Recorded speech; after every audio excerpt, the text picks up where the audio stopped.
Hi, everyone. Thank you for joining us again today. We're doing another Pivot Artist interview with Buddy Tubinaghtewa, a Hopi artist and carver and mower. And so we're really excited to be with you here today, and we'll just jump right into things. There you are. Thanks for joining us. We're really excited to talk to you. Thanks for handling all the tech issues / newfangled things that we're trying out with Zoom to just chat with us today. Our first question is, how did you first join the Pivot Show?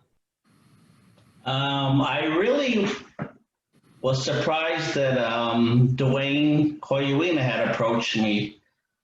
He's well, in the Hopi way, we're related. He's like my son. And we've known each other for quite a while, and he told me what he was getting involved with and doing, and I really didn't take interest in it at first, but then he was persistent. He kept sending me stuff. He said, I'll send you a link to get this, to get that. Finally, I said, all right, I'll do what he said. So I ordered me some decks. And even after I got the decks, they sat around the house for a couple of days. And finally, I picked it up and I thought, And I started looking at them and I started seeing different things. And then after that, I started painting on one. And once I started painting, I could not stop. So that's how I got started on doing the decks. And as a follow-up to that, we've been asking everyone what pivot means to them. I don't know if I'm hoping you've gotten to see some of the shows, and so you've seen what Dwayne and Landis really envisioned for pivot, but what does it mean for you and in your life? I think I'm really not for sure, but pivot to me, it seemed like another, I guess, a step up in my art. A lot of the people do not really, I don't know why. I'd asked around and people didn't really see Native Americans doing decks, skateboards, because you don't see too many of them at these parks and whatnot. But once it got rolling and once I started seeing some of the exhibits and I started seeing some of the crowds and I started reading some of my media stuff, my Facebook, my Instagram, people were going crazy over it. So then I thought, well, I want to be a part of that. So that's how I got involved with the big show up at the museum in Flagstaff. Yeah, it's been interesting to see kind of the reception and how it's grown over time, and how, like you said, some people that we've talked to in these interviews have also said that they weren't really able to visualize what their work would look like on a skateboard. So kind of changing the medium is interesting to see how, you as a carver, as a painter, as everything that you do, how you can also do that on a skateboard. So that's been really fun for us, and just seeing the variety in the show. Right. To pivot a little more in our interview, how did you first get into art? I think I came out of the womb with a pencil. I grew up I was born here in Phoenix, and then we moved to the Hopi reservation. There was 8 of us kids, and we were all a year apart. And while my dad was building our house to live in at First Mesa, we all stayed in my grandpa's 2-bedroom or two-room house. So it was pretty crowded, but after a while, we eventually moved to Second Mesa, Symbology, and I was going to school there. And I just remember, I don't know, everybody used to get mad at me because I talked too much, I clowned too much, I joked too much, I was energetic. And I remember at nighttime, my mom and them would talk at the table, and at that time, I didn't understand my language. So she would say, just be quiet, draw something, do something, but be quiet. So I said, all right. So the next day, I remember going to school. Somehow some extra paper slipped into my backpack. I don't know how, but it got in there. So I came home, and then at nighttime, we didn't have electricity, and I remember having to sit around the table. So I thought, this is my time. I'm supposed to be quiet and not talk. So I started drawing things that I'd seen, like during the day, some of the ceremonies that I witnessed. And that's just how I started doing it, and eventually evolved into to where I'm at today. But that was just the beginning. I had no clue whatsoever where just those little drawings were going to take me. But my mom was happy, you know. I guess all moms pat you on the back, even though they look kind of silly. They say, "Oh, you did really good." So kind of, you talked about starting an artwork today. One of the questions we've been asking people, specifically to do with, like, we're dealing with the pandemic and there's a lot of things going on in our country, but I think just generally, what does art mean to you now also? Like, how does art serve you in this time? Oh my gosh. When the pandemic hit, I didn't have a clue how horrible, how bad that was going to be. And I've seen people joking around, you know, with this corona. I guess they compared that to the beer, corona, and whatnot, but I didn't have any clue until it finally hit me. But this is what I do for a living. You know, all my income is involved with shows, private exhibits, all the museums. I traveled a lot. And then to wake up one morning and everything's cut off, no income, zero. So I hit the panic button, called a few artist friends. I said, "What are you guys doing? How are you guys going to make ends meet?" And, you know, they calmed me down and they just said, "Start posting stuff." I said, "I don't know how to post." What do you mean posting stuff? So they shared with me some of their information on different websites, yard sales, just different outlets that they had, I guess, gained stuff off of or made sales on. So I started doing that, and then eventually things started picking up. Then came the part where, oh my God, how do I do shipping? How do I take payment? And people were asking me, "Do you take Zelle? Do you take Venmo? What's Zelle? What's Venmo? What's," you know, it's like I was freaking out. I go, "Oh my God, there's so much to learn just to even make a sale." So after I learned how to do the Zelle, the Venmo, the Facebook, got me a Square account. And, you know, I started selling things and things started picking up for me. And then after a while, I thought, well, I burned out a certain area. What am I going to do now? Because people aren't buying certain things. You know, they've already bought everything that I posted. So that's when I started thinking, you know, I know how to do like a lot of other stuff. So I started doing, you know, my sandblasting. I started doing paintings. I started doing shoes. I started doing T-shirts. I started doing hats. And next thing I know, people are saying, "Hey, can you do a eagle with a bear claw or whatnot?" So I say, "Sure, I can do it." Didn't really know if I could, but I just said, "Yeah, I'll do it." So I started getting some pretty good orders. And then after that, there's this gallery up in Prescott. They say, "Hey, you know, we're going to open up a portion of our gallery if you're going to start showing, you know, put some of your glassware in there. I'm pretty sure you can do good." And so that's turned out pretty good for me. But a lot of it has been just the internet. All my sales are done on the internet, word of mouth. I had no clue, zero clue, how far this internet goes. You know, I was getting orders out of Alaska, Canada, New Mexico. I mean, not New Mexico, Mexico.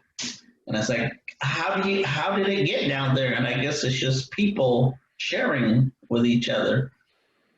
So I was pretty excited. So things are going pretty good now. You know, I just got to keep busy.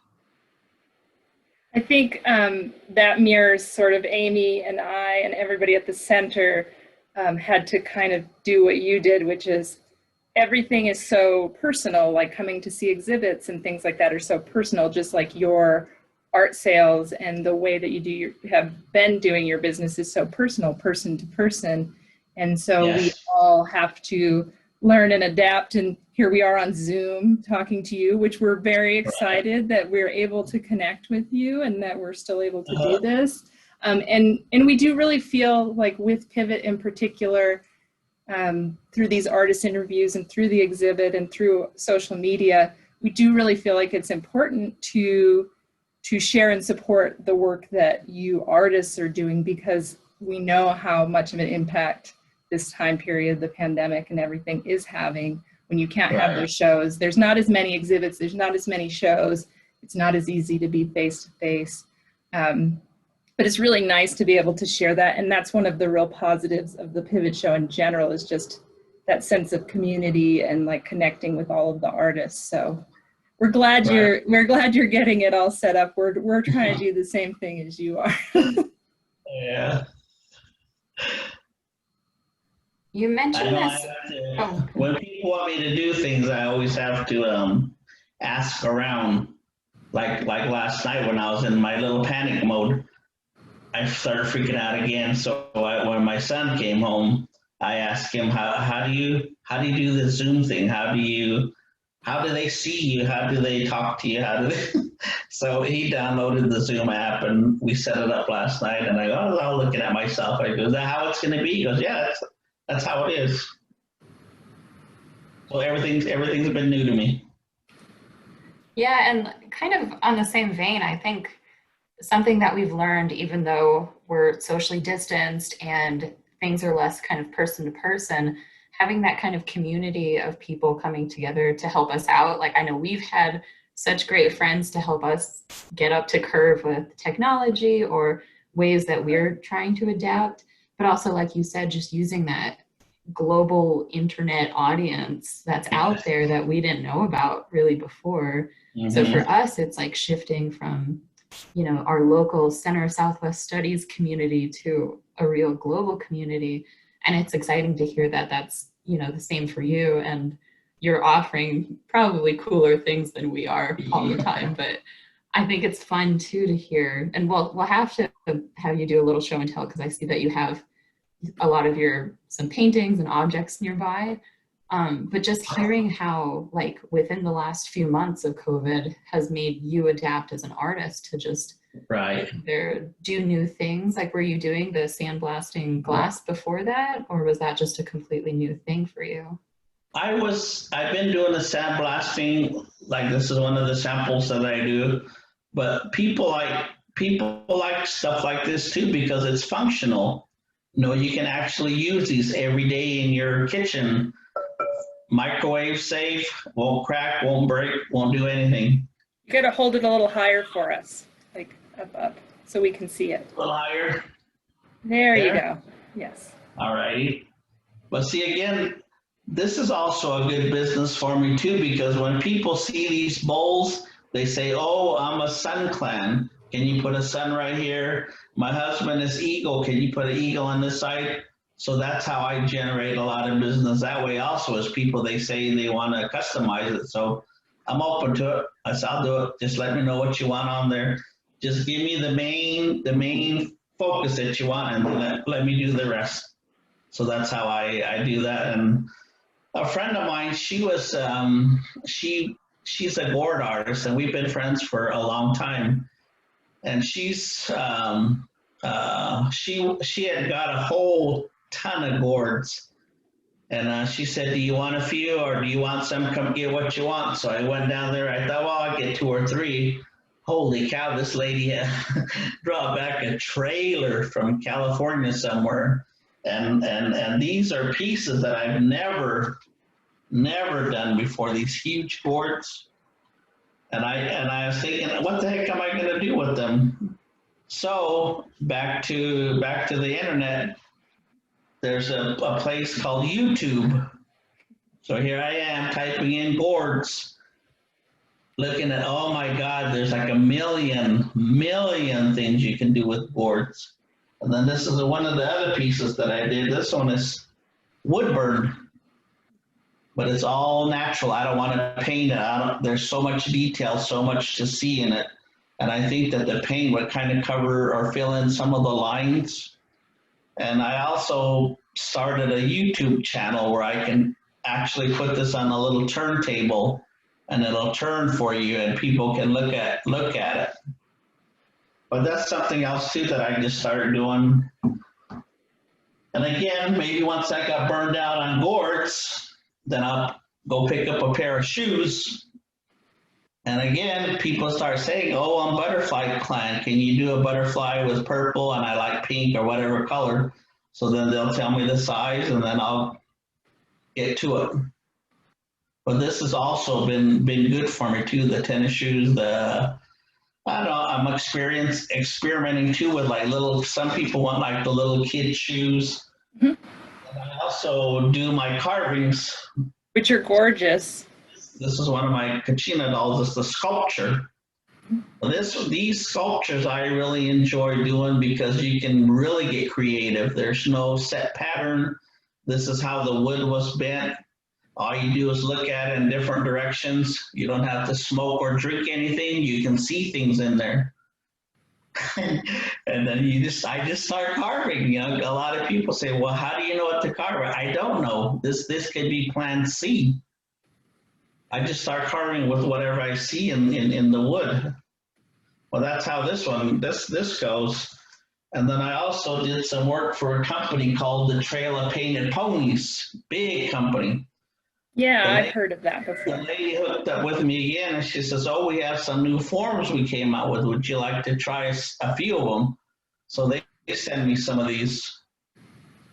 And then when people that are into like the ranching, they'll go, oh my God, I love horses. Can you do me a horse? And then they'll kind of give me a theme of like what they want on the horse. So then I get orders for that.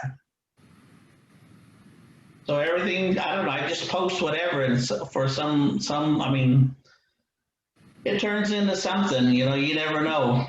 Like I said earlier, my friend said, just start posting stuff, just see what people are into. And then, so I got into the paintings and I started getting into airbrushing. So here's one of the paintings that I started combining my airbrush with acrylics. And I think that looks pretty familiar to the boards that we have up in the gallery. Yes. Yeah. With the boards too, when I got all excited, I kind of jacked up, I think, one of them, because when you airbrush, you have to make sure that the paint really seals. Mm-hmm. But out of my excitement to get the boards done or get a board done, I started painting, but I also have to do the boards in different stages because some are acrylic and some are airbrush. And when you mask off an area, you got to make sure that paint is really dry, because when you start peeling the tape off, here comes the paint. Then you say a few choice words, take it off, lightly sand it, and then do your touch-up, or then again, maybe I guess you go to plan B. All part of the process. Yes. Maybe yes. I think this kind of leads into our last question pretty well on some of the pieces that you held up. You mentioned some of the symbology of different clans, and some of the pieces that you carve or you paint have to do with some native symbology and motifs. So we've been asking a lot of the artists, what does being a native artist mean to you? And does that impact your art? And how does that kind of impact you as an artist and as a person? I don't know. I really never gave it much thought. You know, I know our Hopi people has a rich culture to it, and I know a lot of the symbols, a lot of the songs, everything all revolves around moisture, rain. So that's a lot of my artwork. That's what it kind of revolves around. It's just our people. I tried doing other different tribal arts, but I remember this gentleman at one of my shows. He was asking me about this piece, and I really couldn't explain it to him. He goes, "Well, why are you doing it if that's not your tribe?" And he kind of caught me off guard, and I was kind of upset about it for a while. But when I got home, I thought about it. I said, you know what, he's right, because there's another gentleman that told me too. He said, if you can't really explain what you put on there or what you drew or what it means, then you really shouldn't be doing it. So when I when I go to my shows, I always explain, well, this means the migration symbol. This means the baho, the prayer feathers. This means rain. This means clouds. I don't want to be caught like that again. You know, I learned my lesson. I want to be able to explain to the people exactly what I did, what was going on in my mind, etc. And it sounds like that all goes back to your childhood too, and you drawing because you are supposed to be quiet, but drawing the things you'd seen and experienced during the day, and that is very integrated into your life. So yes, yeah. And you got to be careful too, because a lot of our ceremonies and stuff on the Hopi reservation are close to the public. They're real sacred. So some of the stuff you can't draw. So I got in trouble a few times because my mom would say, you're not supposed to be drawing that. You're not supposed to be putting that down on paper. So as you go, you learn to know what to put down, what not to put down. Same with the carving. There's certain things you can't carve. So I just don't do it because that's what I've been told. Well, thanks for chatting with us today. I know that when we've had visitors in our gallery, because we have been able to open selectively, like limited, so it's not, risking anyone's safety or health, but the visitors that we have had love your boards. And I know that we have some donors, the Henslers, who are more familiar with your work before the skateboards. So it's fun for them to see some of the pieces, how they get translated and how you're using skateboards and all of these other new materials to like translate your art. So I know that times are still weird and kind of scary out there. So I don't know if we'll be able to have you visit our gallery while it's still up, but we love your boards. We'll message you some pictures that we took of them so you can see how they're up. I think they're beautiful. The place is gorgeous where Dwayne and Landis put them. And we're just lucky to be able to share your work. So hopefully someday when all of this craziness is behind us, we can meet you in person and laugh and have some fun just hanging out, not over Zoom. Pivot has really done me good too. It's like when I put the first batch on exhibit in Flagstaff, I went in it with no expectations, and when they called me and told me how many of my decks had sold, and then when I saw the zeros after the first digit, I go, oh my God, I gotta stay on this. I gotta keep on top of this. But it's so cool to also get people ordering these decks from me, and it's really it's a really good feeling when people get personal with you too, and they send you, they buy your deck, but then they go a step beyond and write you a whole thing of how they enjoyed it, how it makes them feel good, what it means to them, where they're going to display it. That's like the icing on the cake when you know that it's going to a good home, that somebody really, really appreciates it.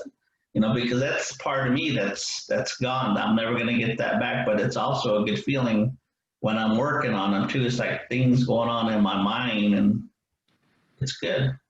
Yes, and Pivot is a really great avenue for that. People have been, like the students at Fort Lewis and the visitors to the gallery, local and visiting, they've been really moved by the show, and they are especially seeing it in the exhibit, seeing everybody's work together. I think it really means a lot to people, and they've connected to the show in a really great way and connected to your work and the other artists' work, and people are excited. Yeah, I've seen a few pictures where the children were looking at those exhibits, and it's like you can see their excitement. They're really looking. And these kids, they look at every little thing on those boards. You gotta make sure you do it right, I guess. But I'm looking forward to doing that. Dwayne has told me a few things about how they want to move forward even further with this pivot. So it's like I'm kind of waiting to see what goes on too. And this COVID thing too is like it's something you don't want to play with, and I'm sure everybody wants to make sure that everybody's safe, and they don't want to push things. But this is fine to Zoom. We can't wait to see where the Pivot show goes. I know that Dwayne's really ambitious and excited, and we Yes. can visualize it in all of the big museums and internationally. So it'll be exciting to see where that goes.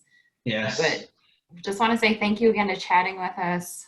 We'll link your Instagram and other sites in the bio of this so people can follow you. Thank you to our viewers. Please check out Buddy's works. They're really amazing. And again, the spectrum of what he's working with now is really exciting to see, and all of the different media and materials are really fun. You can always follow the Pivot exhibit on Instagram, and then us at the center on Facebook, YouTube, Instagram, all of the things. And we want to thank some of the people who supported us financially, like the LPEA Roundup grant folks, some of our crowdfunding donors, Richard and Marilyn Ballantyne, the Colorado Humanities Cares Grant, and the National Endowment for the Humanities. And like we said, Pivot is open. So if people are in the area, we're still doing appointment-based visits, limited capacity so that people are safe and secure. And we're just excited that we can share this with, definitely with Fort Lewis College's community, the Durango community, and anybody else who can get up here safely. So thanks for chatting with us. Hopefully we can. Thanks for having me. Yeah, I hope we can talk again. And thanks. Enjoy the rest of your week. Okay.